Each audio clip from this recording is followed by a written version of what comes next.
Welcome back to my channel. तो next chapter में यहाँ पे दिखाया जाता है ये कॉमिक का नहीं है, ये बिग पिक्चर है। तो यहाँ पे वो बाहर बैठा रहता है, फ़ोन के लिए पूछता है तो वो कहता है कि ठीक है मैं फ़ोन दूंगा, लेकिन बिना शर्तों के तो कोई काम होता नहीं। तो यहाँ पे वो कहता है कि अगर मुझे लगता है कि आप जो है मेरी क्या पता फ़ोन लो आप, और उसके बाद जो है आप फ़ोन लेने के बाद यहाँ पे पुलिस को बोल दो, तो पुलिस कंप्लेन कर दो, तो और यहाँ पे बोलता है कि लेकिन हाँ, यहाँ पे शर्तें हैं, क्योंकि आप मेरे सामने जब बैठोगे तभी फ़ोन का यूज़ करोगे और फ़ोन साइलेंट पे नहीं रहेगा, और उसके बाद जो है मैं फ़ोन को खुद साथ में ले जाऊँगा, और आप किसी से भी कॉल पे बात करोगे तो स्पीकर पे रख कर बात करोगे। और ये सब बात पे हमारा जो जियॉन रहता है वो कहता है ठीक है। और यहाँ पे वो बोलता है कि हाँ, तो ये सब फिर उसके बाद हँसने लगता है यहाँ पे पार्क। और पार्क हँसते हुए बोलता है कि लेकिन मुझे ऐसा क्यों लगता है यूँ कि कभी आप मौका पाओ तो मेरी कंप्लेन कर दो पुलिस में, तो जिससे हमारा जीवन बिल्कुल उसे शॉकिंग वे में देखने लगता है। लेकिन हमारे जीवन की हिम्मत कहाँ होगी, क्योंकि उसके अंदर तो इतनी हिम्मत नहीं है। और यहाँ पे हमारा जीवन अपने मन में सोचता है कि क्या मैं पुलिस कंप्लेन कर दूंगा तो इसे पुलिस ले जाएगा, क्या ये पुलिस से डरता है। लेकिन मुझे ऐसा लगता है कि ये एक अपराधी है, तो इसको अगर मैं ऐसा करता हूँ तो शायद सच में इसे सज़ा मिलेगी। तो यहाँ पे वो कहता है कि खैर चलिए, मैं इतना तो कर ही सकता हूँ अगर तुम अच्छा बिहेव कर रहे हो। तभी उसका डेविल लुक बाहर आता है और बोलता है उसे कि तुम्हें उसे इतनी आज़ादी नहीं देनी चाहिए। अगर आज़ादी दोगे तो तुम फिर से जो है खो दोगे उसे, और फिर से वो तुम्हारे पकड़ में नहीं आएगा। तो तुम्हें शुरू से उसे इतनी आज़ादी नहीं देनी चाहिए, और तुम इतने रहमदिल कब से बन गए। पाक यही सोच रहा होता है, वो कहता है कि सच में मैं इतना रहमदिल कब से बन गया कि मैं उसकी तरफ ऐसे देखने लगा। बड़े क्यूट वे में जियोन हमारा देख रहा होता है पाक की तरफ। पाक थोड़ा सा यहाँ पिघल जाता है। वो कहता है कि अगर ये अच्छा बिहेव कर रहा है तो मुझे थोड़ी आज़ादी देनी चाहिए। फिर वो बोलता है कि अगर मान लो कभी मेरा मूड घसका तो मैं इस शर्त को बदल दूंगा और तुमसे फ़ोन ले लूंगा और फिर से तुम्हें उस रूम में रखूंगा। तो तुम मुझसे नफरत नहीं करोगे, तुम मुझ पे गुस्सा नहीं करोगे।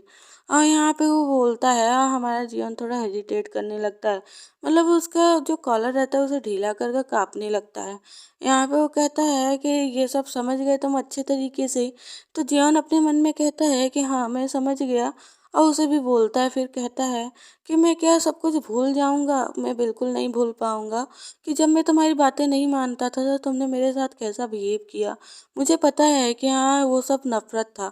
तुम्हारे अंदर बहुत ज़्यादा नफ़रत था और इसलिए तुम मेरे साथ ऐसा करते थे। और यहाँ पे बोलता है लेकिन कुछ टाइम स्पेंड करने के बाद जो है तुम मेरे साथ टाइम स्पेंड करते थे, और यहाँ पे बोलता है कि तुम मेरी देखभाल भी करते थे, खाना भी साथ में खाते थे। तो यहाँ पे हमारा पाक के तरफ जियोन देखता है, वो कहता है कि मुझे अच्छे से पता है कि तुम मुझसे बहुत ज़्यादा नफरत करते हो और नफरत की वजह से तुमने मेरे साथ ऐसा सब कुछ किया है। यहाँ पे पाक देखता है जियोन को, और यहाँ पे जियोन जो रहता है यही सब सोच रहा होता है, पाक भी सोचता है। और यहाँ पे वो बोलता है कि देखो, मैं जब शुरू-शुरू में तुमसे मिला था ना, तो मैं तुमसे नफ़रत नहीं करता था। मैं तो बस इतना चाहता था कि मैं तुम्हारे साथ अच्छा बिहेव करना चाहता था। लेकिन तुमने ही कहा था कि हाँ, मैं तुम्हारा कोई पालतू कुत्ता नहीं हूँ कि जो तुम मेरे साथ ऐसा बिहेव करते हो। तो यहाँ पे हमारा जियोन याद करता है और कहता है कि मुझे तो ऐसा कुछ याद नहीं कि मैंने ऐसा कुछ बोला। पाक उसकी जो है लेग पे यहाँ पे लेट जाता है और यहाँ पे बोलता है कि मैं बस इतना ही चाहता था कि तुम मेरे प्यार में पड़ जाओ, और उसके बाद जो है मैं तुम्हें तड़पाऊँ, मतलब मैं तुम्हें छोड़ दूँ और तुम इस कदर हो जाओ कि मेरे बिना रह ही ना पाओ।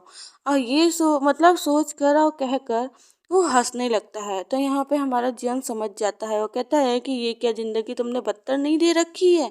अपने मन में बोलता है और बोलता है कि तुम अपने प्यार में पड़ाकर मुझे छोड़ना चाहते थे, मतलब ज़िंदगी भर का दर्द देना चाहते थे।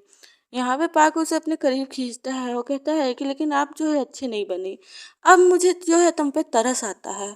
तुम पे तरस आता है कि तुम्हारी हालत कैसी हो चुकी है, तुम दिखते कैसे हो अब। मतलब यहाँ पे देख लो, फिर से जो है उसे टीस करने लगा। टीस क्या, उसे एक तरफ से मानसिक जो है बुली करने लगा। तो यहाँ पे बोलता है कि तुम अब बहुत ज़्यादा अजीब दिखते हो, अब तुम्हारी जो है कंडीशन बहुत अच्छी नहीं है। और इससे जो है जीवन को कुछ याद आने लगता है। तो पसंद आए तो कमेंट में ज़रूर बताना, चैनल को प्लीज़ सब्सक्राइब कर लेना। Thank you for